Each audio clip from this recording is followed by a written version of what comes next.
नमस्कार, आप देख रहे हैं डीडी न्यूज। आपके साथ मैं हूं गौरव श्रीवास्तव। तो चलिए बुलेटिन की शुरुआत करते हैं, लेकिन सबसे पहले नजर इस वक्त की हेडलाइंस पर। पीएम मोदी ने ईटी वर्ल्ड लीडर्स फोरम में दुनिया को दिया परिवर्तन का मंत्र। कहा, भारत लिख रहा है सफलता की अनोखी कहानी। पिछले 10 वर्षों में दुनिया की इकोनॉमी 35% तो हमारी बढ़ी 90%। 25 करोड़ लोग गरीबी से बाहर आए। प्रधानमंत्री मोदी ने महिलाओं और बच्चों के खिलाफ अपराध को बताया गंभीर चिंता का विषय। महिलाओं की सुरक्षा के लिए बने कठोर कानूनों को और अधिक सक्रिय करने पर दिया जोर। कहा, जल्दी मिले इंसाफ तो बढ़ेगा आधी आबादी का भरोसा। प्रधानमंत्री नरेंद्र मोदी ने जिला न्यायपालिका के राष्ट्रीय सम्मेलन का किया उद्घाटन। जारी किए डाक टिकट और सिक्का। मुख्य न्यायाधीश ने जिला न्यायपालिका को बताया देश की न्याय व्यवस्था की रीढ़।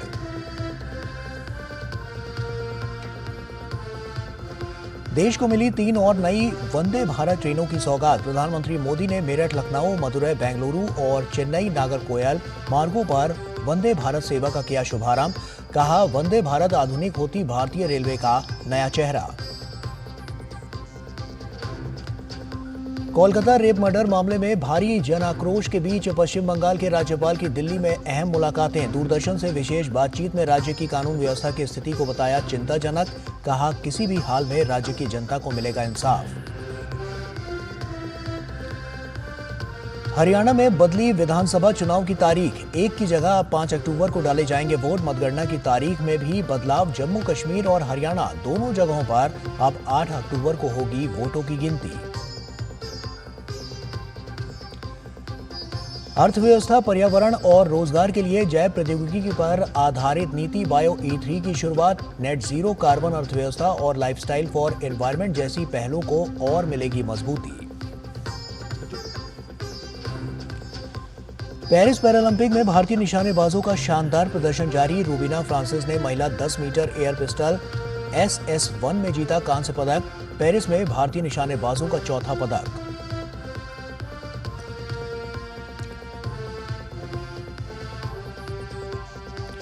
और आइए अब खबरों की विस्तार से शुरुआत करते हैं। प्रधानमंत्री नरेंद्र मोदी ने दिल्ली में आयोजित ईटी वर्ल्ड लीडर्स फोरम को संबोधित करते हुए कहा कि आज भारत सफलता की अनोखी कहानी लिख रहा है। पिछले 10 सालों में वैश्विक अर्थव्यवस्था 35% बढ़ी, जबकि इन सालों में भारत की अर्थव्यवस्था 90% बढ़ी। ये एक सतत विकास है जिसे भारत ने हासिल किया है।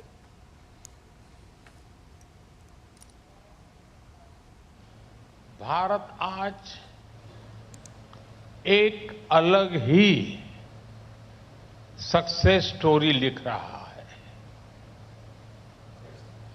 भारत में हमने रिफॉर्म्स का असर अपनी इकोनॉमी की परफॉर्मेंस में देखा है। यहां तक कि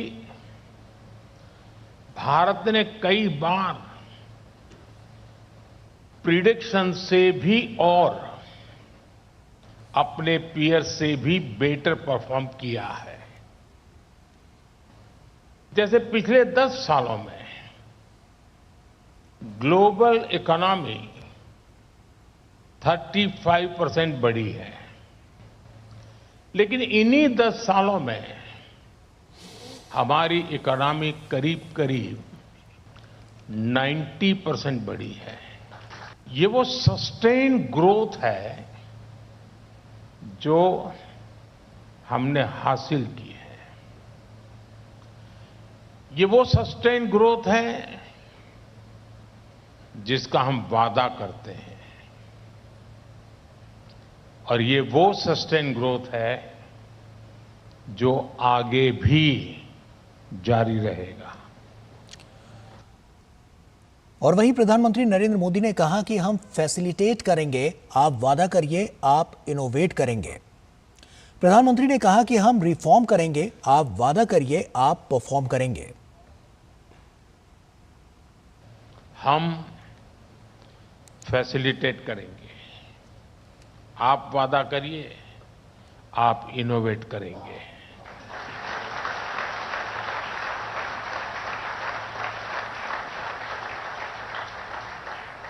हमारा वादा है हम रिफॉर्म करेंगे, आप वादा करिए, आप परफॉर्म करेंगे।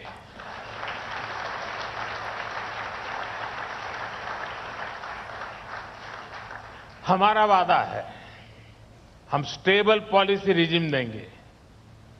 आप वादा करिए आप पॉजिटिव डिसरप्शन करेंगे। हमारा वादा है हम हाई ग्रोथ पर ध्यान देंगे। आप वादा करिए आप हाई क्वालिटी पर ध्यान देंगे। बड़ा सोचिए, देश के लिए सफलता की बहुत सी गाथाएं हमें मिलकर के लिखनी है। और वहीं प्रधानमंत्री नरेंद्र मोदी ने दिल्ली के भारत मंडपम में जिला न्यायपालिका के राष्ट्रीय सम्मेलन का शुभारंभ किया। इस 2 दिवसीय सम्मेलन में देश भर के न्यायिक अधिकारी शामिल हुए। प्रधानमंत्री ने अपने संबोधन में महिलाओं के खिलाफ अत्याचारों के मामले में जल्द न्याय देने की जरूरत पर बल दिया। दिल्ली के भारत मंडपम में राष्ट्रीय सम्मेलन के लिए जुटे देश भर के जिला न्याय अधिकारियों के बीच पहुंचे प्रधानमंत्री नरेंद्र मोदी। सम्मेलन का शुभारंभ करने के साथ साथ पीएम ने स्मारक डाक टिकट और सिक्का भी जारी किया। भारतीय सुप्रीम कोर्ट की स्थापना के 75 वर्ष पूरे होने के उपलक्ष्य में इन्हें जारी किया गया। पीएम ने अपने संबोधन में जिला न्यायपालिका को न्याय की प्रथम सीढ़ी बताया। पीएम ने अपने संबोधन में महिलाओं के खिलाफ अत्याचारों के मामलों में जल्द न्याय देने की जरूरत पर बल दिया। आज महिलाओं के खिलाफ अत्याचार, बच्चों की सुरक्षा समाज की एक गंभीर चिंता है। देश में महिलाओं की सुरक्षा के लिए कई कठोर कानून बने हैं। 2019 में सरकार ने फास्ट ट्रैक स्पेशल कोर्ट की स्थापना की योजना बनाई थी। इसके तहत अहम गवाहों के लिए डिपोजिशन सेंटर्स का प्रावधान है। इसमें भी डिस्ट्रिक्ट मॉनिटरिंग कमिटीज की भूमिका महत्वपूर्ण हो सकती है। इस कमेटी में डिस्ट्रिक्ट जज, डीएम और एसपी भी शामिल होते हैं। क्रिमिनल जस्टिस सिस्टम के विभिन्न पहलुओं के बीच समन्वय बनाने में उनकी भूमिका अहम होती है। हमें इन कमेटियों को और अधिक सक्रिय करने की जरूरत है। महिला अत्याचार से जुड़े मामलों में जितनी तेजी से फैसले आएंगे, आधी आबादी को सुरक्षा का उतना ही बड़ा भरोसा मिलेगा। पीएम ने कहा कि भारतीय न्यायपालिका ने लोकतंत्र संरक्षक के तौर पर अपनी भूमिका जिम्मेदारी से निभाई है। पीएम ने बीते 1 दशक में न्यायपालिका के आधुनिकीकरण के प्रयासों का उल्लेख किया। पीएम ने कहा कि जिला न्यायपालिका का बुनियादी ढांचा बेहतर बनाने के लिए निरंतर कदम उठाए जा रहे हैं। पिछले 10 वर्षों में देश ने जुडिशियल इंफ्रास्ट्रक्चर के विकास के लिए लगभग 8,000 करोड़ रुपए खर्च किए हैं। आपको एक और तथ्य जानकर खुशी होगी, पिछले 25 साल में जितनी राशि जुडिशियल इंफ्रास्ट्रक्चर पर खर्च की गई, उसका 75% पिछले 10 वर्षों में ही हुआ है। इन्हीं 10 वर्षों में डिस्ट्रिक्ट जुडिशरी के लिए 7,500 से ज्यादा कोर्ट हॉल और 11,000 रेसिडेंशियल यूनिट्स तैयार की गई है। पीएम ने नए आपराधिक कानूनों का भी जिक्र किया। पीएम ने सुप्रीम कोर्ट के मार्गदर्शन में इसको लेकर जिला न्यायपालिका को तेजी से प्रशिक्षित करने पर भी जोर दिया। इस अवसर पर देश के प्रधान न्यायाधीश जस्टिस डीवाई चंद्रचूड़ ने जिला न्यायपालिका को न्यायिक व्यवस्था की रीढ़ बताया। The quality of our work and the conditions in which we provide justice to citizens determines whether they have confidence in us and is a test of our own accountability to society. The district judiciary is therefore called upon to shoulder tremendous responsibility and is aptly described as the backbone of the Indian judiciary. स्वागत संबोधन में supreme court के जज justice Sanjeev Khanna ने न्यायपालिका को लेकर प्रधानमंत्री नरेंद्र मोदी के विजन का जिक्र किया। उन्होंने कहा कि पीएम न्यायपालिका के लिए निरंतर सम्मान जाहिर करते रहे हैं। He has been an advocate for embedding Indian ethos into our laws, a thought we should be mindful of. He is dedicated to enhancing the ease of living, the ease of doing business, encouraging dispute resolution, and minimizing litigation. His perspectives and insights will serve as words of wisdom to us as we continue in our efforts to serve the common man better. लगभग 800 न्याय अधिकारियों के 2 दिवसीय सम्मेलन में अहम मुद्दों पर मंथन हो रहा है। इनमें जिला न्यायपालिका से संबंधित मुद्दे जैसे बुनियादी ढांचा और मानव संसाधन, सभी के लिए समावेशी न्यायालय, न्यायिक सुरक्षा और न्यायिक कल्याण, केस प्रबंधन और न्यायिक प्रशिक्षण शामिल हैं। विकास सारथी के साथ ब्यूरो रिपोर्ट, डीडी न्यूज। और वहीं देश की विकास यात्रा में एक और अध्याय जुड़ रहा है। आधुनिकता, रफ्तार और वंदे भारत ट्रेनों के विस्तार में मदुरै बेंगलुरु, चेन्नई, नागरकोविल और मेरठ लखनऊ के बीच वंदे भारत ट्रेनों की सेवा शुरू हुई। टेम्पल सिटी मदुरै अब आईटी सिटी बेंगलुरु से वंदे भारत के द्वारा सीधे जुड़ गया है। प्रधानमंत्री मोदी इस मौके पर उन्होंने कहा कि विकसित भारत के लक्ष्य को पूरा करने के लिए दक्षिण के राज्यों का तेज विकास बहुत जरूरी है। तेज और सुविधाजनक रेल सफर सुनिश्चित करने की दिशा में शनिवार का दिन बड़ी सौगात साथ लाया। प्रधानमंत्री नरेंद्र मोदी ने 3 नई वंदे भारत ट्रेनों को वर्चुअल माध्यम से हरी झंडी दिखाई। उत्तर प्रदेश, कर्नाटक और तमिलनाडु में बेहतर रेल कनेक्टिविटी के लिए ये बड़ा कदम है। पीएम ने मेरठ लखनऊ, मदुरै बेंगलुरु और चेन्नई नागरकोइल मार्गों पर इन सेवाओं का शुभारंभ किया। मेरठ लखनऊ वंदे भारत ट्रेन सेवा पश्चिमी उत्तर प्रदेश के लोगों के लिए तीव्र गति से आरामदेह सफर का उपहार साथ लाई है। इससे पश्चिमी यूपी और प्रदेश की राजधानी अब और करीब आ गए हैं। कर्नाटक और तमिलनाडु में नई वंदे भारत ट्रेनों को पीएम ने दक्षिण भारत के विकास के लिए अपनी सरकार की प्रतिबद्धता का उदाहरण बताया। पीएम ने कहा कि पूरे दक्षिण भारत में वंदे भारत सेवाओं से पर्यटन और विकास के नए अवसर पैदा हो रहे हैं। इस साल के बजट में हमने तमिलनाडु को 6,000 करोड़ रुपए से ज्यादा का रेलवे बजट दिया है। ये बजट 2014 की तुलना में 7 गुना से अधिक है। तमिलनाडु में 6 वंदे भारत ट्रेन पहले से ही चल रही है।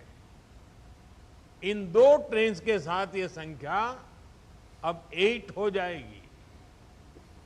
इसी तरह कर्नाटका के लिए भी इस बार 7,000 करोड़ से ज्यादा का बजट आवंटित हुआ है।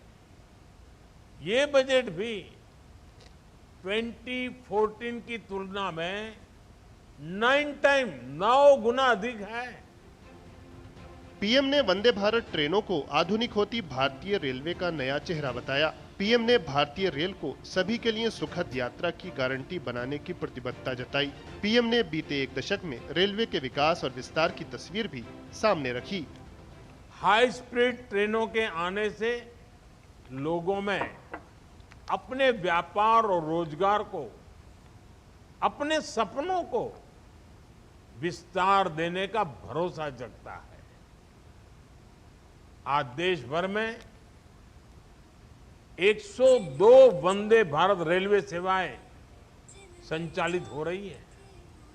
अब तक 3 करोड़ से ज्यादा लोग इन ट्रेनों से यात्रा कर चुके हैं। प्रधानमंत्री ने कहा कि वंदे भारत ट्रेनें प्रमुख शहरों और केंद्रों को एक दूसरे से जोड़ रही हैं। इससे सभी वर्गों को बड़े पैमाने पर लाभ हो रहा है।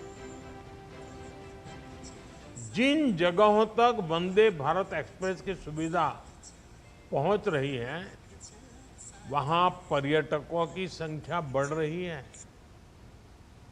पर्यटकों की संख्या बढ़ने का मतलब है वहां कारोबारियों, दुकानदारों की आय में बढ़ोतरी हो रही है। हमारे यहां रोजगार के नए अवसर भी तैयार हो रहे हैं। रेल मंत्री अश्विनी वैष्णव ने अपने संबोधन में रेलवे के विकास के लिए पिछले 1 दशक में हुए कार्यों का जिक्र किया। उन्होंने इसके लिए मोदी सरकार द्वारा किए गए प्रयासों को अभूतपूर्व बताया। देश भर में 1326 स्टेशन का पुनर्निर्माण का काम चल रहा है, जो कि विश्व में सबसे बड़ा स्टेशन रीडेवलपमेंट प्रोजेक्ट है। कवच जैसी आधुनिक टेक्नोलॉजी देश में डेवलप की गई। अभी हाल ही जुलाई में ये कंप्लीट हुआ इसका डेवलपमेंट, और अब मिशन मोड में देश भर में इसे इम्प्लीमेंट किया जाएगा। माननीय प्रधानमंत्री जी ने लाल किले से आह्वान किया है कि हम सब 3 गुना मेहनत करें। माननीय प्रधानमंत्री जी, रेल परिवार के 12 लाख सदस्य आपको विश्वास दिलाते हैं कि हम सभी देश की अपेक्षाओं पर खरे उतरने के लिए जी जान लगा देंगे। छात्रों, व्यापारियों और पर्यटकों के साथ साथ आम यात्रियों के लिए वंदे भारत सेवाएं बेहद लाभदायक सिद्ध हुई हैं। 24 राज्यों और केंद्र शासित प्रदेशों में संचालित इन सेवाओं में 280 से अधिक जिले कवर हो रहे हैं। वंदे भारत की इस रफ्तार में तेजी से आगे बढ़ने की देश की आशा आकांक्षा भी दिखाई देती है। Bureau report, DD news. Chennai और नागरकोइल के बीच शुरू हुई वंदे भारत ट्रेन मीनाक्षी मंदिर और कन्याकुमारी तक की यात्रा को सुगम बनाएगी। इस ट्रेन में डीडी न्यूज की टीम ने सफर किया। धार्मिक पर्यटन के दृष्टिकोण से हमारे वरिष्ठ सहयोगी राजेश राज ने ट्रेन की पड़ताल की। चेन्नई से नागरकोइल के बीच वंदे भारत एक्सप्रेस ट्रेन का परिचालन शुरू हो चुका है और इस ट्रेन में डीडी न्यूज की टीम सफर कर रही है। जिस बॉगी में अभी हम खड़े हैं, इसमें छोटे छोटे बच्चे जो हैं वो ट्रेन में विराजमान हैं, जिनसे तमिलनाडु के राज्यपाल ने आकर के मुलाकात की। इन बच्चों को गुलाब के फूल दिए गए और इनका स्वागत किया गया, इस्तकबाल किया गया। और यह इस ट्रेन की खासियत यह है कि ये सिर्फ धार्मिक जो है वो पर्यटन को बढ़ावा नहीं देगा, बल्कि आर्थिक रूप से भी समृद्धि लाएगा। चेन्नई नागरकोइल वंदे भारत ट्रेन की शुरुआत होने से जो मदुरई में जब ये ट्रेन रुकेगी तो वहाँ से मीनाक्षी टेम्पल के लिए लोग जा सकेंगे, और नागरकोइल के बीच में जो बगल का इलाका है वहाँ कन्याकुमारी, विवेकानंद रॉक समेत कई ऐसे धार्मिक और पर्यटन से जुड़े हुए स्थल हैं जहाँ तक आराम से मुसाफिर यात्रा करेंगे। यानी इस ट्रेन से धार्मिक पर्यटन को भी बढ़ावा मिलेगा और आर्थिक रूप से दक्षिण भारत को समृद्धि मिलेगी। इस ट्रेन की विशेषताओं के बारे में हम आपको थोड़ा सा बताना चाहेंगे कि यह ट्रेन जो है यह खास इसलिए भी है क्योंकि यह दक्षिण भारत में जो नागरकोइल तक की यात्रा जब करेगी तो नागरकोइल के से त्रिवेंद्रम की जो दूरी है वो बहुत कम है। प्रकृति का आनंद उठाने के लिए जो लोग केरला जाना चाहेंगे वो इस ट्रेन से आराम से जा सकते हैं। वंदे भारत ट्रेन जो है, इस ट्रेन में बहुत सारी अत्याधुनिक सुविधाएं जो हैं पहले से दी गई हैं। यह ट्रेन पहले से 52 जोड़ी ट्रेनों का परिचालन हिंदुस्तान में किया जा रहा है और आज 3 ट्रेनों का परिचालन शुरू हुआ है। इसके साथ ही जो संख्या है वो 100 से ऊपर पहुंच चुकी है और ये कहीं ना कहीं भारतीय रेल की एक बड़ी उपलब्धि हम कह सकते हैं, क्योंकि Vande Bharat semi high speed train के परिचालन से एक बड़ा हम कह सकते हैं कि जो परिवर्तनकारी जो कार्य हुआ है हिंदुस्तान में, जिसकी वजह से हिंदुस्तान दुनिया भर के मुल्क के साथ अपने को कम्पीट कर सकेगा। कैमरामैन मोर मुकुट शर्मा के साथ चेन्नई नागरकोइल वंदे भारत एक्सप्रेस ट्रेन से मैं राजेश राज, डीडी न्यूज के लिए। और आधुनिक विश्व स्तरीय सेवाओं से सुसज्जित इन वंदे भारत ट्रेनों की क्या है खास विशेषता, देखिए हमारी इस खास रिपोर्ट में। नई वंदे भारत ट्रेनों की सौगात से उत्तर प्रदेश, कर्नाटक और तमिलनाडु के लोगों को तेज और सुविधाजनक यात्रा की सुविधा हासिल हुई है। पिछले 5 वर्षों के अंदर देश भर में चल रही 102 वंदे भारत ट्रेन के बेड़े में 3 और नई वंदे भारत ट्रेन मदुरै से बेंगलुरु, चेन्नई से नागरकोइल और मेरठ से लखनऊ के बीच शुरू की गई। मेक इन इंडिया के तहत बने भारत की पहली semi high speed train Vande Bharat की मांग निरंतर बढ़ती जा रही है और ये यात्रियों को बेहद पसंद आ रही है। लिहाजा बड़ी संख्या में वंदे भारत ट्रेनों का निर्माण किया जा रहा है और जैसे जैसे इनके रैक तैयार हो रहे हैं उन्हें अत्याधुनिक मांग वाले शहरों से चलाया जा रहा है। अभी तक देश के करीब सभी राज्यों से और कई राज्यों में 1 से अधिक वंदे भारत ट्रेनों का परिचालन किया जा रहा है। पश्चिमी यूपी के लोग मेरठ से लखनऊ के बीच वंदे भारत ट्रेन सेवा शुरू होने से बेहद उत्साहित हैं। वंदे भारत ट्रेन शुरू होने से मेरठ से लखनऊ के बीच करीब 460 किलोमीटर का सफर लगभग 7 घंटे में पूरा किया जा सकेगा, जिसे पूरा करने में अभी करीब 8.5 घंटे लगते हैं। जाहिर तौर पर ये वंदे भारत ट्रेन मेरठ और प्रदेश की राजधानी लखनऊ के बीच कनेक्टिविटी को बेहतर करेगी और यात्रा के समय को भी कम करेगी। इससे इस इलाके में पर्यटन और आर्थिक गतिविधियों को भी बढ़ावा मिलेगा। शनिवार को शुरू की गई 3 वंदे भारत ट्रेनों का परिचालन देश के कई महत्वपूर्ण शहरों और ऐतिहासिक स्थलों को जोड़ेगा। विश्व स्तरीय सुविधाओं से लैस और हवाई जहाज की तर्ज पर बने वंदे भारत ट्रेनों के संचालन से न सिर्फ लोगों को समय की बचत हो रही है, बल्कि उन्हें विश्व स्तरीय अत्याधुनिक सुविधाओं का भी लाभ मिल रहा है, जिसको लेकर यात्री काफी रोमांचित हैं। तमिलनाडु के लोग भी नई वंदे भारत ट्रेन की शुरुआत को लाभदायक पहल मान रहे हैं। चेन्नई से नागरकोइल वंदे भारत ट्रेन के सफर की शुरुआत हो चुकी है। दिल्ली न्यूज की टीम ट्रेन में सफर कर रही है अपने कैप्टन शर्मा के साथ, और यह ट्रेन सपनों की उड़ान भर रहा है। दक्षिण भारत के लिए यह तोहफा है, क्योंकि इस ट्रेन के जरिए न सिर्फ लोग एक स्थल से दूसरे स्थल तक जा पाएंगे, बल्कि यह ट्रेन आर्थिक और धार्मिक रूप से भी लोगों को समृद्ध करेगा। पहले मेरठ से दिल्ली की दूरी 5 से 6 घंटे की होती थी और मेरठ से लखनऊ की दूरी 10 से 12 घंटे की होती थी। मेरठ से जैसे दिल्ली दूर नहीं, अब मेरठ से लखनऊ दूर नहीं और लखनऊ से मेरठ दूर नहीं। उसके लिए प्रधानमंत्री जी को और मुख्यमंत्री जी को और अश्विनी वैष्णव जी को बहुत बहुत धन्यवाद। मैं बधाई देना चाहता हूं कि जिस तरीके का डेवलपमेंट 2014 के बाद मेरठ में देखने को मिल रहा है। आज हमें वंदे भारत मिली है, उससे पहले एक्सप्रेस हाईवे मिले हैं। वंदे भारत ने एक नई क्रांति लाने का काम ये करेगी, क्योंकि व्यापार की दृष्टि से यदि देखा जाए, या लखनऊ मेरठ से लखनऊ की जो दूरी जो 10 से 12 घंटे हुआ करती थी, आज 6 घंटे मात्र रह गई है। निश्चित तौर से जैसे दिल्ली दूर नहीं, ऐसी अब लखनऊ दूर नहीं है। 15 फरवरी 2019 को दिल्ली से वाराणसी के बीच शुरू हुई पहली वंदे भारत ट्रेन सेवा का अभूतपूर्व रफ्तार से विस्तार हुआ है। अभी वंदे भारत ट्रेनों में चेयर कार है। जल्द ही स्लीपर कोच वाली वंदे भारत ट्रेनों के संचालन की तैयारी है। Sleeper coach Vande Bharat train पटरी पर आने के बाद ये लंबी दूरी की ट्रेन चलाई जाएगी, जो 4 से 6 घंटे का सफर कम करेगी। ये है नए भारत की नई पहचान, वंदे भारत ट्रेन। फिलहाल पूरे देश में 100 से ज्यादा वंदे भारत ट्रेन का आवागमन जारी है, जो तकरीबन 280 शहरों को जोड़ रही है। प्रधानमंत्री नरेंद्र मोदी ने आज मदुरई से बेंगलोर कैंट, मेरठ से लखनऊ और चेन्नई से नागरकोइल के बीच 3 वंदे भारत को हरी झंडी दिखाकर रवाना किया। कैमरामैन जगमोहन के साथ अभिषेक सिंह, डीडी न्यूज, मदुरई। कांग्रेस नेता राहुल गांधी के आगामी भारत जोड़ो यात्रा पर बसपा प्रमुख मायावती ने हमला बोला है।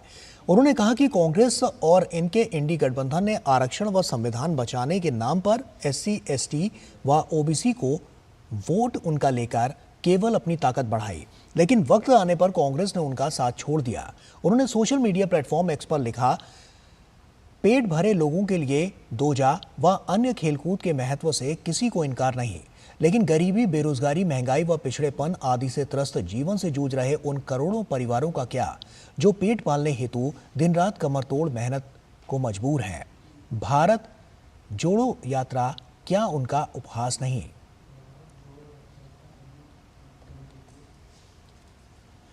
कलकत्ता से लेकर दिल्ली तक महिला डॉक्टर को न्याय दिलाने की मांग तेज हो गई है। सत्तारूढ़ पार्टी TMC खुद विरोध प्रदर्शन पर उतर आई है। बीजेपी ने ममता बनर्जी पर तंज कसते हुए कहा कि ममता बंगाल पुलिस का इस्तेमाल अपराधियों को बचाने के लिए कर रही हैं। कोलकाता में डॉक्टर के साथ दुष्कर्म और हत्या मामले में पीड़िता को इंसाफ दिलाने के बजाय पश्चिम बंगाल की सत्तारूढ़ पार्टी खुद विरोध प्रदर्शन पर उतर आई है। मामले में कोलकाता पुलिस की लापरवाही सामने आई और हाई कोर्ट ने जांच को CBI के हवाले कर दिया। सुप्रीम कोर्ट ने भी प्रशासन के रवैये पर सवाल उठाए। भाजपा लगातार विरोध प्रदर्शनों के जरिए प्रदेश की ममता सरकार पर महिलाओं के प्रति जघन्य अपराधों को लेकर लगातार सवाल उठा रही है।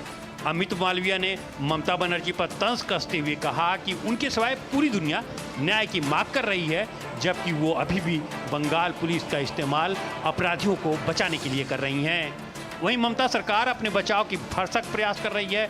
अब TMC विरोध प्रदर्शन कर दुष्कर्म के दोषियों के लिए मृत्युदंड का प्रावधान वाला कानून पारित करने की मांग कर रही है। इन दिनों ये जो सभी कोई इसी बात को लेके बोल के कहीं फेक एक नैरेटिव भी तैयार हो रहा है, इसके विरुद्ध हमारी लड़ाई है। उधर मामले में पीड़िता को न्याय दिलाने की मांग को लेकर भाजपा के 7 दिवसीय धरने का शनिवार को तीसरा दिन था। केंद्रीय मंत्री गिरिराज सिंह ने ममता बनर्जी पर निशाना साधते हुए कहा कि वो राजनीतिक कलाबाजी की माहिर हैं और उन्हें इस्तीफा दे देना चाहिए। वहीं दिलीप घोष ने राज्य सरकार पर दोषियों को बचाने का आरोप लगाया। ममता बनर्जी को तो इस्तीफा दे देना चाहिए। आज उनका टीएमसी का कार्यकर्ता ने इस काम में संलग्नता है। हमारे जो बंगाल की बेटी के साथ सामूहिक बलात्कार हुआ, ये तो चोरी और सीना जोड़ी वही काम कर रही है। राज्य सरकार ने पहले से ही लोगों को भ्रमित करने का प्रयास किया, एविडेंस खत्म करने की प्रयास की। यहाँ की सीपी ने जो बयान दिया वो भी गलत था। इसका मतलब यहाँ की सरकार अभी भी ये जो इंक्वायरी चल रही है उसमें व्यवधान डाल रहा है और दोषियों को बचाने का प्रयास कर रहा है। बेटी को न्याय दिलाने के लिए कोलकाता से लेकर दिल्ली तक अलग अलग कॉलेज व अस्पतालों में डॉक्टर अपने अपने स्तर पर विरोध प्रदर्शन कर रहे हैं। दिल्ली के जंतर मंतर पर डॉक्टरों ने शांति मार्च निकाला। जो हमने स्ट्राइक वापस लिया था सुप्रीम कोर्ट के एश्योरेंस पे, हम उसी एश्योरेंस के ऊपर बैठे हैं, अभी वेट कर रहे हैं, लेकिन हम इस चीज को, घटना को भूले नहीं है। हम ये चाहते हैं कि हमें प्रोटेक्शन मिले, सेफ्टी मिले, ताकि हम जो सर्विस कर रहे हैं सोसाइटी के प्रति, वो सोसाइटी के प्रति सर्विस तो ढंग से कर पाएं। उधर पश्चिम बंगाल के राज्यपाल सीवी आनंद बोस ने आरजी कार घटना की पीड़िता के माता पिता की शिकायतों को गंभीरता से लेते हुए त्वरित कार्रवाई की। उन्होंने दिल्ली पहुंचकर गृह मंत्री अमित शाह से मुलाकात की। उन्होंने गृह मंत्री को इस भयावह घटना के साथ साथ पश्चिम बंगाल की जनता के विरोध से भी अवगत कराया। आपको बता दें कि पीड़ित परिवार के दिल दहला देने वाले पत्र के बाद राज्यपाल ने ये कदम उठाया है। Bureau report, DD news. Haryana विधानसभा चुनाव की तारीख में बदलाव किया गया है। जहां पहले 1 अक्टूबर को चुनाव होना था, वहीं अब मतदान 5 अक्टूबर को होगा। चुनाव के लिए नोटिफिकेशन 5 सितंबर को जारी होगा। जम्मू कश्मीर और हरियाणा में मतगणना 8 अक्टूबर को होगी। हालांकि जम्मू कश्मीर में मतदान की तारीखों में बदलाव नहीं किया गया है। वहीं हरियाणा में चुनाव आयोग ने यह फैसला बिश्नोई समुदाय के मताधिकार और परंपराओं दोनों का सम्मान करने के लिए लिया है। निर्वाचन आयोग ने कहा है कि आयोग ने गुरु जम्भेश्वर की याद में आसोज अमावस्या उत्सव समारोह में भाग लेने की सदियों पुरानी प्रथा को बरकरार रखा है। यही वजह है कि चुनाव की तारीख में बदलाव हुआ है।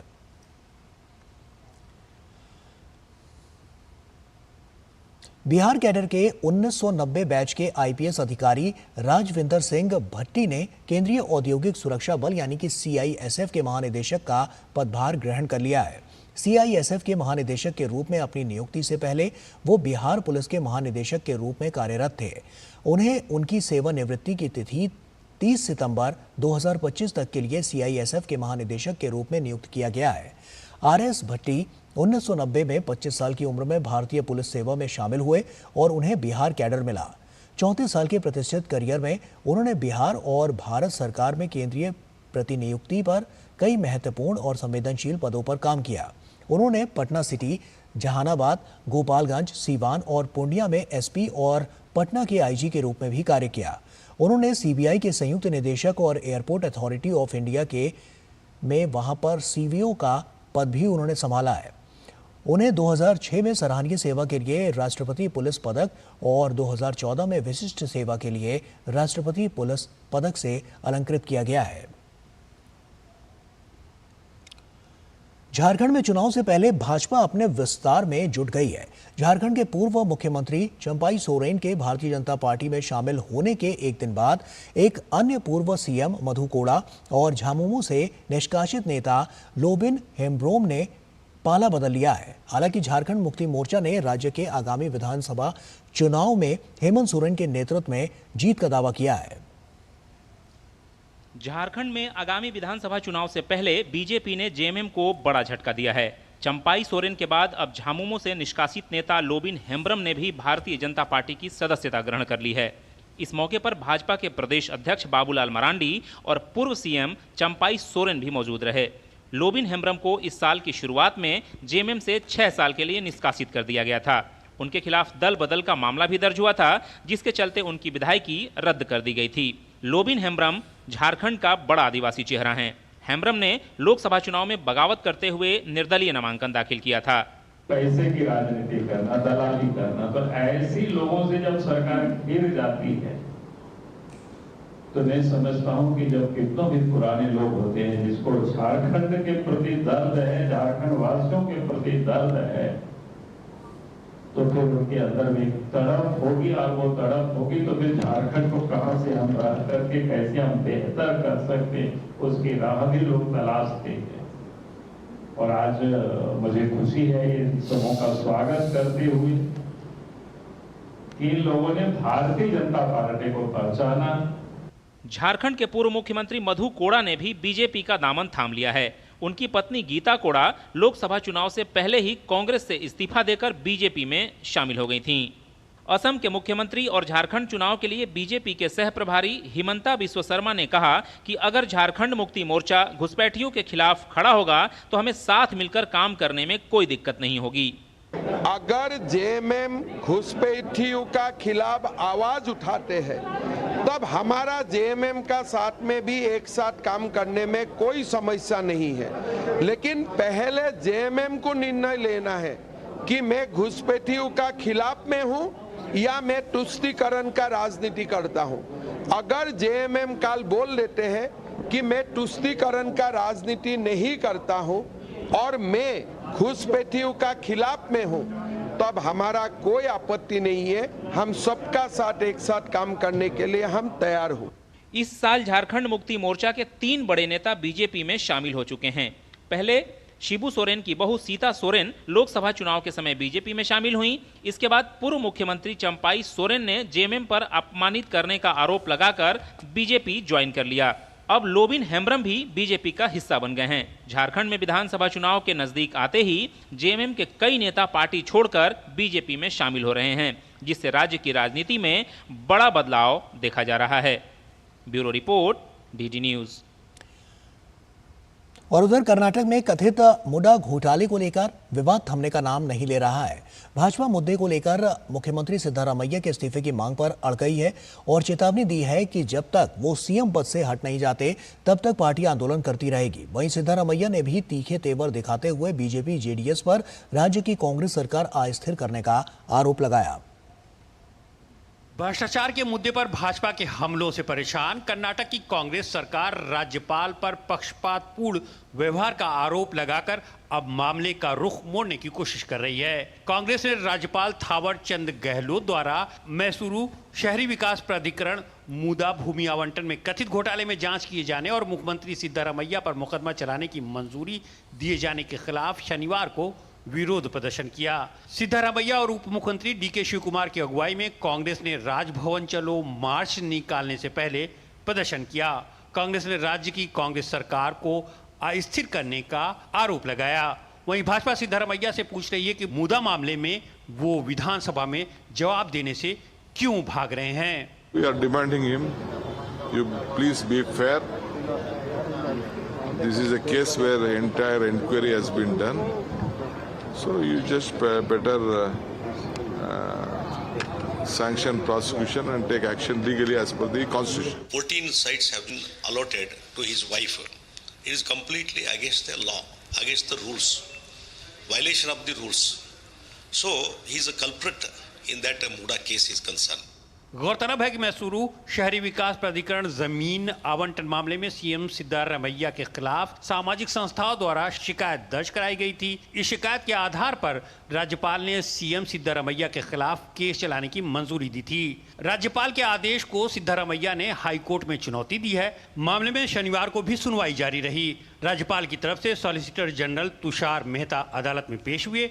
उन्होंने दलील दी कि मुख्यमंत्री के खिलाफ मुकदमा चलाने की अनुमति सभी पहलुओं पर विचार के बाद दी गई है। अब मामले की सुनवाई 2 सितंबर को होगी। इस बीच भाजपा सिद्धारमैया के इस्तीफे की मांग कर रही है।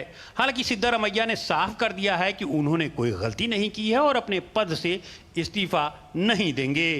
The basis of the documents available in the public domain, we are fighting against the corruption. That's all. And we want that this government should continue. It is most, dramatic, and why they should go to Rajbhavan, I really don't understand. इस बीच सिद्धारमैया को CM पद से हटाने की अटकलें लगातार जारी हैं। गृह मंत्री जी परमेश्वर के बयान ने फिर चर्चाओं का बाजार गर्म कर दिया है। जी परमेश्वर ने कहा है कि अगर उन्हें पदोन्नत किया जाता है तो वो खुश होंगे। परमेश्वर सहकारिता मंत्री के.एन. राजन्ना की पिछली टिप्पणी पर जवाब दे रहे थे, जिसमें उन्होंने उनकी पदोन्नति के लिए समर्थन व्यक्त किया था। That is not an issue right now. Right now, the issue is, how the governor has given permission for prosecution. So many aspirants is there. Every day dinner, every caste, backward, forward, SC, minority, all sectors of dinner is going on in Karnataka. Musical chair, removing the CM. Mysuru शहरी विकास प्राधिकरण घोटाला मामला करीब 5,000 करोड़ रुपए का है। मुख्यमंत्री सिद्धारमैया पर भ्रष्टाचार के गंभीर आरोप हैं। बताया जा रहा है कि उनकी पत्नी पार्वती को मैसूरू विकास प्राधिकरण में एक घोटाले में फायदा हुआ था। हालांकि सिद्धारमैया इन आरोपों को खारिज करते हैं। Bureau report, DD news. और देश में जैव अर्थव्यवस्था को मजबूती प्रदान करने के लिए शनिवार को केंद्रीय विज्ञान और प्रौद्योगिकी मंत्री डॉक्टर जितेंद्र सिंह ने वो जारी किया और इस मौके पर बायो मैन्युफैक्चरिंग के पहल पर एक वेबसाइट भी जारी की गई। और इस अवसर पर केंद्रीय विज्ञान और प्रौद्योगिकी मंत्री डॉक्टर जितेंद्र सिंह ने कहा कि बायो E3 नीति को जारी करना दूरगामी प्रभाव वाला ऐतिहासिक कदम है। मंत्री डॉक्टर जितेंद्र सिंह ने अर्थव्यवस्था, पर्यावरण और रोजगार के लिए जैव प्रौद्योगिकी पर आधारित नीति बायो E3 जारी की। इस नीति से bio manufacturing, bio artificial intelligence hub और बायो फाउंड्री की स्थापना करके प्रौद्योगिकी विकास और व्यवसायीकरण में तेजी आएगी। बायो E3 नीति से केंद्र सरकार की नेट जीरो कार्बन अर्थव्यवस्था और लाइफस्टाइल फॉर एनवायरनमेंट जैसी पहलों को और मजबूती मिलेगी। चक्रीय जैव अर्थव्यवस्था को बढ़ावा देकर भारत को हरित विकास के मार्ग पर आगे बढ़ने में गति प्रदान करेगी। बायो E3 नीति भविष्य में वैश्विक चुनौतियों के लिए स्थायी और अभिनव समाधान के लिए काफी अहम साबित होगी। ये नीति विकसित भारत के लिए बायो विजन का दृष्टिकोण निर्धारित करेगी। केंद्रीय मंत्री डॉक्टर जितेंद्र सिंह ने बायो E3 नीति को हमारी जीवन शैली में भी क्रांतिकारी बदलाव की शुरुआत बताया। उन्होंने कहा कि 21वीं सदी की अगली क्रांति जैव क्रांति होगी। So this is precisely the beginning of that kind of a revolutionary change, not only in the growth story of India or the world as such, but also in our own lifestyles and the way we also interact with each other or also adapt ourselves to the changing environments. केंद्रीय मंत्री ने कहा कि देश के पास हिमालय से लेकर महासागरों तक असीमित संसाधन है। उन्होंने कहा कि भारत के पास बायो E3 क्रांति में अग्रणी बनने का अवसर है। As far as the bioresources are concerned or the bioeconomy is concerned, we enjoy certain advantages which are not enjoyed by the West. A, that we have unlimited resources, unlimited bioresources in this Indian peninsula, beginning from the Himalayas right up to the marine. And this has remained either unexplored or underexplored because most of the governments in the past, and thanks to Prime Minister Modi for enabling us to get this policy released. Bio E3 नीति विषयगत क्षेत्रों में अनुसंधान एवं विकास तथा उद्यमिता में नवाचार को बढ़ावा देती है। नीति से हरित विकास के पुनरुत्पादन जैव अर्थव्यवस्था मॉडल को प्राथमिकता मिलेगी। साथ ही ये भारत के कुशल कार्यबल के विस्तार का सुविधा और रोजगार सृजन में वृद्धि करेगी। जलवायु परिवर्तन, खाद्य सुरक्षा और मानव स्वास्थ्य जैसे चुनौतियों से निपटने और इनके ठोस समाधान में जैव प्रौद्योगिकी महत्वपूर्ण भूमिका निभा सकती है। विशेषज्ञों का मानना है कि वर्तमान समय में जीव विज्ञान के औद्योगिकीकरण में निवेश करने का ये एक उपयुक्त समय है। Bureau report, DD news. 60,200 पदों के लिए बहुचर्चित यूपी पुलिस परीक्षा 2023 संपन्न हो गई है। पारदर्शी और निष्पक्ष परीक्षा संपन्न होने पर यूपी के मुख्यमंत्री योगी आदित्यनाथ ने सोशल मीडिया प्लेटफॉर्म एक्स पर लिखा, आरक्षी नागरिक पुलिस के 60,200 से अधिक पदों का पर चयन के लिए आयोजित लिखित परीक्षा 2023 संपन्न हुई। परीक्षा के निष्पक्ष, पारदर्शी एवं शांतिपूर्ण ढंग से संपन्न होने की सभी अभ्यर्थियों को हार्दिक बधाई। परीक्षा में सहभागिता करने वाले सभी ऊर्जावान और अनुशासित युवाओं को मनोनुकूल परिणाम प्राप्त हो, सभी का भविष्य उज्जवल हो, इस हेतु अनंत मंगल कामनाएं। विश्व की सबसे बड़ी सिविल पुलिस भर्ती परीक्षा को सफलतापूर्वक सकुशल संपन्न कराने में सहयोगी सभी जनों, उत्तर प्रदेश पुलिस भर्ती एवं प्रोन्नति बोर्ड और समस्त जनपदों के जिला प्रशासन को हृदय से धन्यवाद।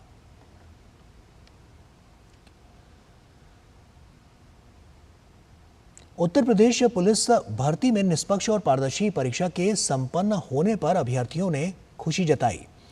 नकल मुक्त परीक्षा के साथ ही सरकार द्वारा अभ्यर्थियों के लिए किए गए व्यवस्थाओं की भी जमकर प्रशंसा की।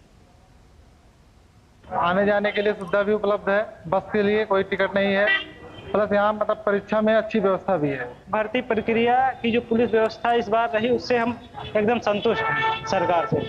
सरकार ने अब पुलिस में बसें सब फ्री करा रखी, कोई आने जाने की कोई दिक्कत नहीं हुई है, सब लोग अच्छे से आए हैं, सब लोग अच्छे से गए हैं। इस बार की यूपी पुलिस की व्यवस्था जो पेपर कराया जा रहा है बहुत ही अच्छी कराई गई। भर्ती में फ्री एग्जाम करवाई, बहुत अच्छा परिणाम देखने को मिल रहा है और ऐसा लग रहा है कि इसी तरह अगर मतलब पेपर होते रहे तो लीक होने की कोई चांस नहीं। सरकार ने हमारे लिए बहुत अच्छी व्यवस्था कर रखी है, कोई भी तकलीफ नहीं हुई, फ्री बस है, आने जाने में कोई कष्ट नहीं हुआ। पुलिस प्रशासन द्वारा और मुख्यमंत्री योगी आदित्यनाथ द्वारा जी की जो व्यवस्था की गई थी वो बहुत अच्छी थी। महिला एवं बाल विकास मंत्रालय पूरे सितंबर माह में 2024 में 7वां राष्ट्रीय पोषण माह मना रहा है और इस वर्ष इसका उद्देश्य कुपोषण से व्यापक रूप से निपटना है। इस बार सरकार ये अभियान 1 सितंबर से 30 सितंबर तक चला रही है। देश में कुपोषण के खिलाफ एक अभियान कितने हुए कारगर यहाँ पर साबित हुए हैं, आइए देखते हैं इस खास रिपोर्ट में। राष्ट्रीय पोषण माह भारत सरकार की प्रमुख पहल है, जिसका उद्देश्य गर्भवती महिलाओं, स्तनपान कराने वाली माताओं, किशोरियों और 6 वर्ष से कम उम्र के बच्चों के लिए पोषण के महत्व को समझाना है।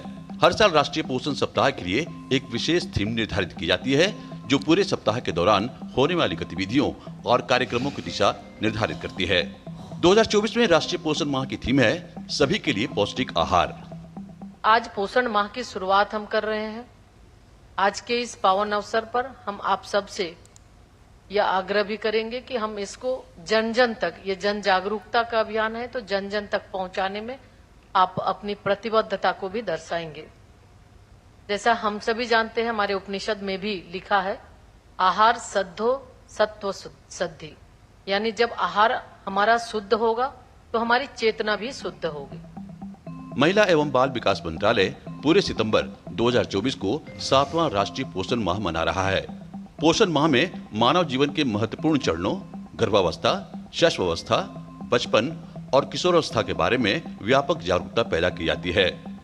अभियान को देश के सभी हिस्सों और समुदायों तक पहुंचाने के लिए पूरे माह तक विशेष अभियान चलाया जाता है, जिसमें सक्षम आंगनबाड़ी बनाने का लक्ष्य भी शामिल है। जो हमारा मुख्य रूप से जो आयाम है इस पोषण माह का, एनीमिया पर जागरूकता, ग्रोथ मॉनिटरिंग, पोषण भी पढ़ाई भी, सही पूरक आहार, टेक्नोलॉजी आधारित पोषण, तो इसको हम कैसे नीचे स्तर तक आंगनबाड़ी केंद्रों के माध्यम से इस पोषण अभियान को जन जन पहुंचाने का हमें संकल्प हमने उठाया है। आंकड़ों की बात करें तो महिला एवं बाल विकास मंत्रालय ने कुपोषण के खिलाफ लड़ाई के लिए कई योजनाएं चलाई है।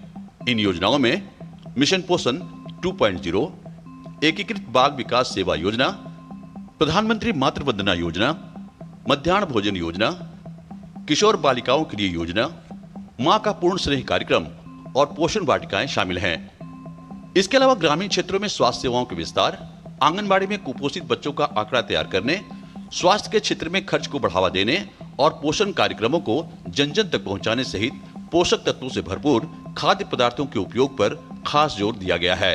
धीरज कुमार के साथ कुमार आलोक की रिपोर्ट, डीडी न्यूज। भारत खेलों का सबसे बड़ा बाजार है और देश विदेश में विभिन्न तरह के खेल उत्पादन की मांग को पूरा करते हैं। इसी कड़ी में नई दिल्ली में खेल सामग्री को प्रदर्शित करने के लिए स्पोर्ट इंडिया और बिजनेस 2024 एक्सपो के 12वें संस्करण का आयोजन किया गया। 29 अगस्त से 31 अगस्त तक चले इस एक्सपो में देश की कई बड़ी खेल निर्माता कंपनियों ने हिस्सा लिया। यह एक्सपो एक ऐसा मंच था जहां देश की जानी मानी कंपनियों ने अपने सामान को प्रदर्शित किया। नई दिल्ली के प्रगति मैदान में 3 दिन तक चले 12वें स्पोर्ट्स इंडिया एक्सपो का समापन हो गया। एक्सपो में देश की जानी मानी स्पोर्ट्स निर्माता कंपनियों ने अपनी प्रदर्शनी लगाई। यह एक India international sports good show था, जहां खेल के सामान, स्पोर्ट्स वियर, फिटनेस, जिम और पुनर्वास उपकरण, खेल फ्लोरिंग और प्रौद्योगिकी, खेल चिकित्सा से जुड़े सामानों को प्रदर्शित किया गया। ये प्रदर्शनी देश में खेल सामान बनाने वाली कंपनियों की नई तकनीक को सभी के सामने पेश करती है, ताकि देश में खेलों के विकास में बड़ा योगदान दिया जा सके। बेसिकली जैसा आप जानते हैं कि स्पोर्ट इंडिया का biggest sport and fitness business expo है। इसका मेन मोटो इंडिया में स्पोर्ट एंड फिटनेस बिजनेस को प्रमोट करना, क्योंकि नई नई टेक्नोलॉजी इस एग्जीबिशन में डिस्प्ले की गई है कि उन टेक्नोलॉजी को यूज करके दिव्यांगजन और दूसरे जो स्पोर्ट्स प्लेयर्स हैं वो कैसे अपनी परफॉर्मेंस को एनहांस कर सकते हैं। एक्सपो में भारत सरकार की भी भागीदारी देखने को मिली। केंद्र सरकार के युवा मामले और खेल मंत्रालय का स्टॉल भी इस प्रदर्शनी में लगा, जहां खिलाड़ियों के लिए कई बड़ी चीजें प्रदर्शित की गईं। इसमें खिलाड़ियों के सोने की मॉनिटरिंग करना, उनके बॉडी पोस्चर को चेक कर उसमें सुधार करना प्रमुख था। लगातार खेल मंत्रालय का सहयोग रह रहा है, उनका स्टॉल लगता है, वो अपनी गतिविधियां, अपनी स्कीम्स को यहाँ पर जनता के सामने भी प्रदर्शित कर रही हैं। Here we are having a state-of-the-art in-depth postural analysis system using IMU sensors. So by these sensors we are trying to postulate the posture and its analysis in different sports and games. यहाँ बहुत कम जगह पे ये यहाँ पर India में है. In addition to that, Actigraph, which is a complete sleep wake monitoring system of athletes. ये देखने से हमें पता चलता है कि रिकवरी, क्योंकि sleeping is a very important factor for athletes recovery, ये बहुत इंपॉर्टेंट है. In addition to that we have in depth biomechanics and also biochemistry analysis system, जो आप देख सकते हैं लैक्टिक एसिड से शुरू करके हम बहुत सारा कुछ यहाँ पर मेजर कर सकते हैं. देश के सबसे लोकप्रिय खेल क्रिकेट को लेकर भी एक्सपो में कई नई तकनीक देखने को मिली. क्रिकेट में नए वस्तुओं के लॉन्च को दिखाया गया ताकि क्रिकेट की लोकप्रियता और बढ़े. वहीं खिलाड़ियों को इंजरी फ्री रखने के लिए कई नई निर्माता कंपनियों ने अपने स्टॉल लगाए. एक बैग बनाया है जो एक बहुत ही पावर कॉम्पोजिट बैग है, और उसमें आप क्रिकेट का जितना भी आपका गुड्स हैं वो सब यूज़ कर सकते हो, and it's a 360 degree bag. Shin and calf support की नेसेसिटी क्यों है? जब हम इसको सर पहनते हैं ना, it provides 80% compression to your ankle region. 80% का कंप्रेशन देता है ये आपके एंकल पे, और 50% का कंप्रेशन देता है ये आपके काफ के ऊपर.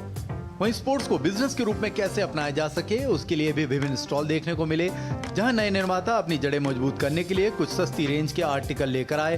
अपना बिजनेस को शुरू करिए, चाहे ही लागत आपकी शुरुआती 50,000 की हो, क्योंकि जैसा कि आप सब जान रहे होंगे, मोदी जी 50,000 की रकम पर भी बिजनेस शुरू करने के लिए लोन देने को तैयार हैं. तो फिर हिचक क्यों रहे हो? सारे लोग हमारे पास आओ और ड्राई जोन को अपनाओ और उससे अपना बिजनेस को आगे बढ़ाओ.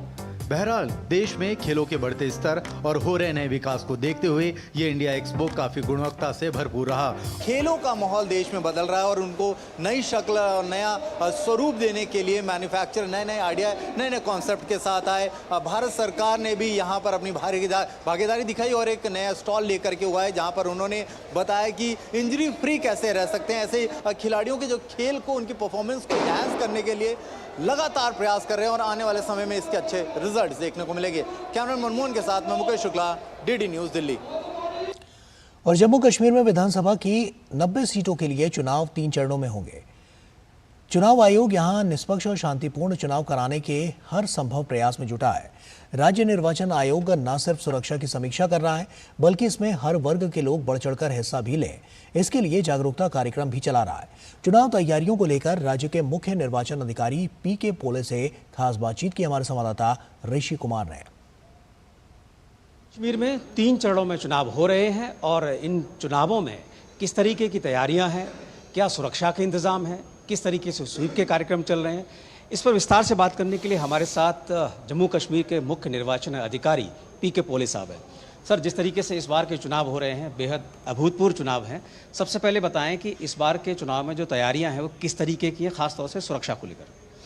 हर चुनाव अपने आप में एक अलग चुनाव होता है, भले उसमें ब्रॉडली हमें सिमिलैरिटी लग जाए, लेकिन काफ़ी उसमें जो छोटे छोटे पॉइंट्स रहते हैं वो अलग रहते हैं. लोकसभा के दरमियान जितना पार्टिसिपेशन लोगों का रहा, उससे कहीं गुना ज़्यादा जो है असेंबली इलेक्शंस में रहेगा, और उसी तैयारी से हमारी प्रिपरेशन चल रही है. जी, लोकसभा चुनावों में जो टर्नआउट हुआ वो निश्चित तौर से आपके लिए बेहद उत्साहवर्धक रहा, और निर्वाचन आयोग इस बार के लिए तैयारी कर चुका है कि वो टारगेट क्रॉस करना है।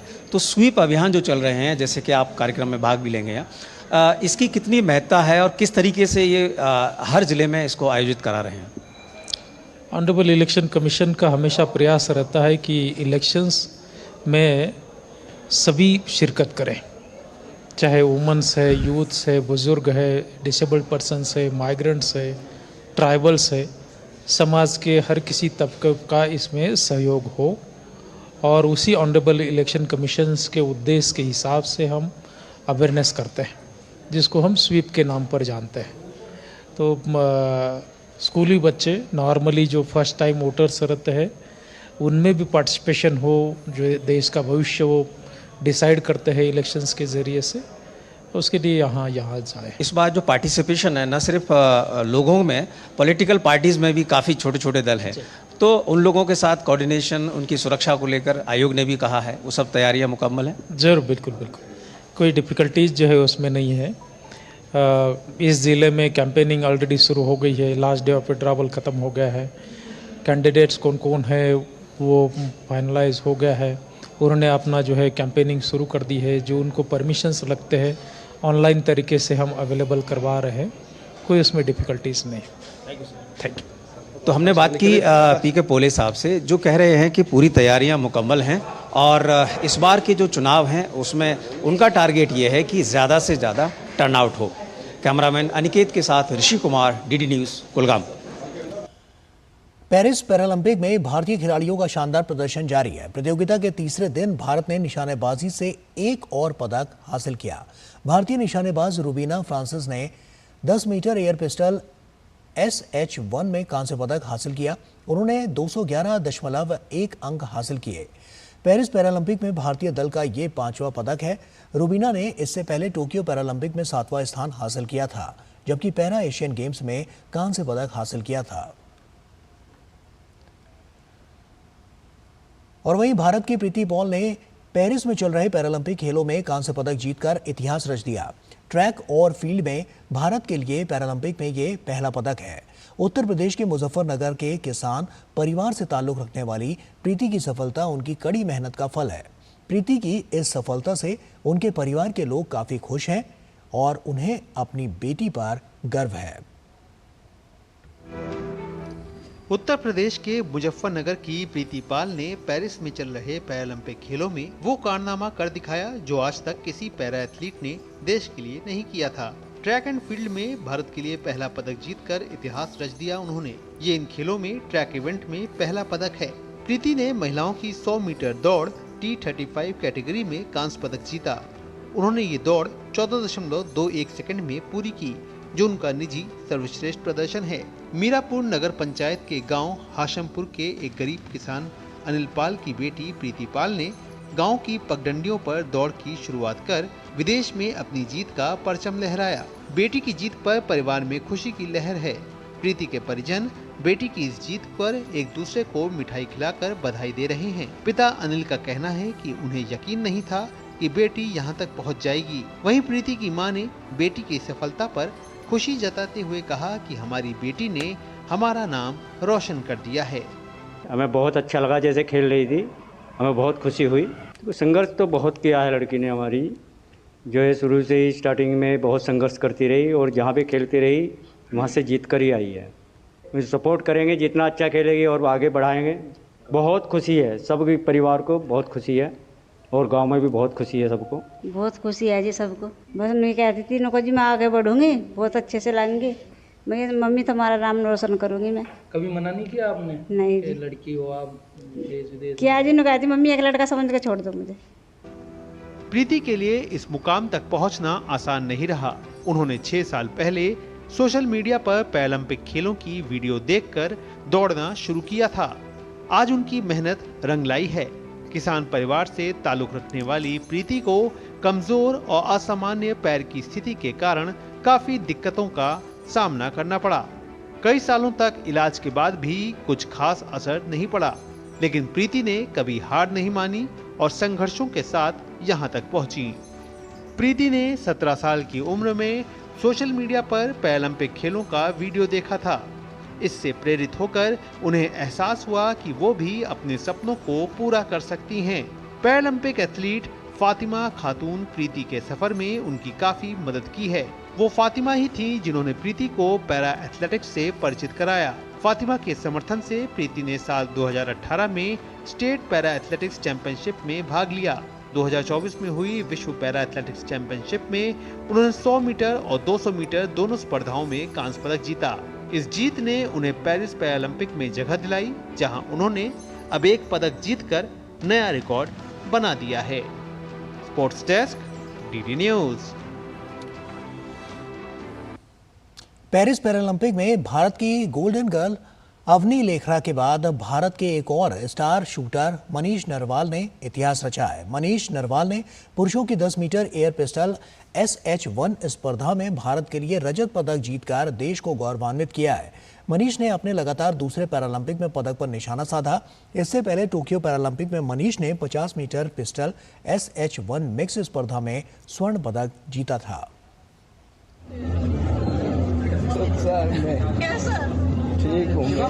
ठीक है, बस रोओ मत ठीक है। मनीष नरवाल सफलता के जिस फलक पर आज हैं, वहां पहुंचना उनके लिए आसान नहीं रहा। मुश्किलों और सफलताओं के बीच मनीष का बड़ा संघर्ष रहा है। हालांकि इन संघर्षों ने उनके जज्बे को टूटने नहीं दिया और अब मनीष ने पेरिस पैरालंपिक में इतिहास रच दिया है। ठीक है, बस रोओ मत ठीक है। भारतीय पैरा शूटिंग टीम के चमकते सितारे मनीष नरवाल हरियाणा के बल्लभगढ़ के रहने वाले हैं। उनका दायां हाथ बचपन से ही काम नहीं करता। परिजनों ने डॉक्टर, अस्पताल से लेकर मंदिरों तक में माथा टेका, लेकिन मनीष का हाथ ठीक करने में सफलता नहीं मिली। मनीष समझदार हुए तो उनका पहला प्यार फुटबॉल बन गया। एक दिन फुटबॉल खेलने के दौरान उनके दाएं हाथ में चोट लग गई। माता पिता ने उसी दिन उनकी फुटबॉल छुड़वा दी। पिता के एक दोस्त के कहने पर मनीष को शूटिंग शुरू कराई गई। शूटिंग के लिए पिस्टल की ज़रूरत पड़ी तो पिस्टल खरीदने के लिए घर वालों के पास पैसे नहीं थे। पिता दिलबाग ने 7 लाख रुपए में मकान बेचकर बेटे को पिस्टल थमा दी। मनीष ने शूटिंग में झंडे गाड़ने शुरू कर दिए।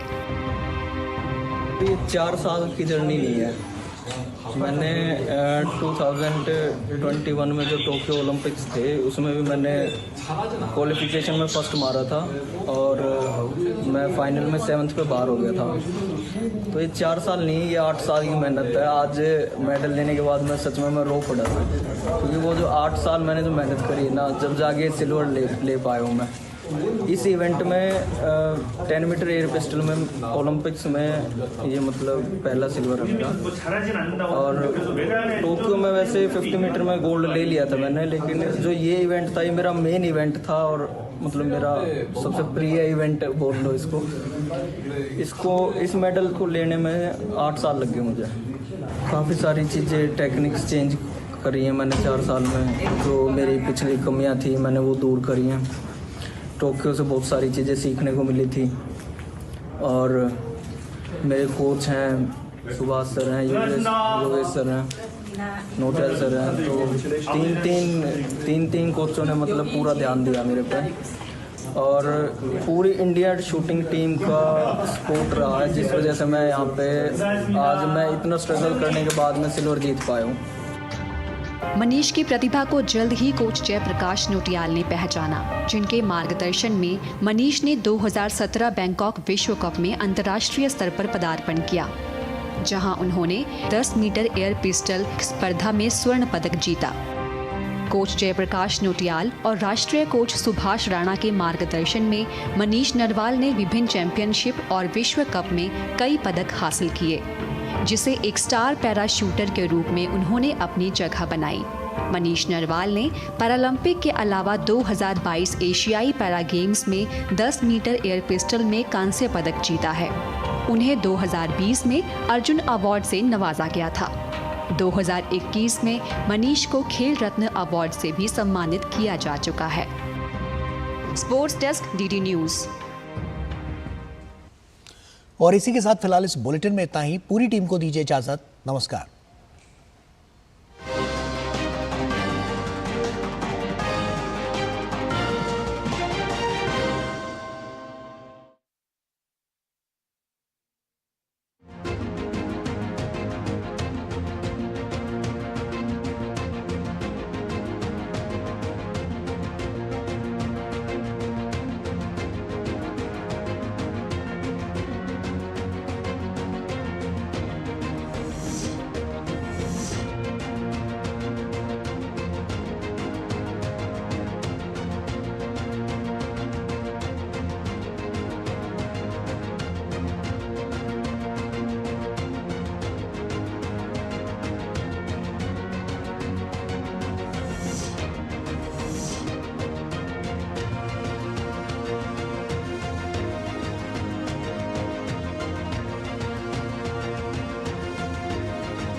देश के प्रख्यात विशेषज्ञों के साथ कैसे हो रोग के लक्षणों की पहचान। यदि आप हैं किसी रोग से परेशान, फोन और ईमेल के माध्यम से पूछें अपना सवाल।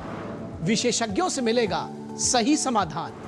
देखिए स्वास्थ्य से जुड़ा विशेष कार्यक्रम टोटल हेल्थ सिर्फ डीडी न्यूज पर। राष्ट्रीय खबरें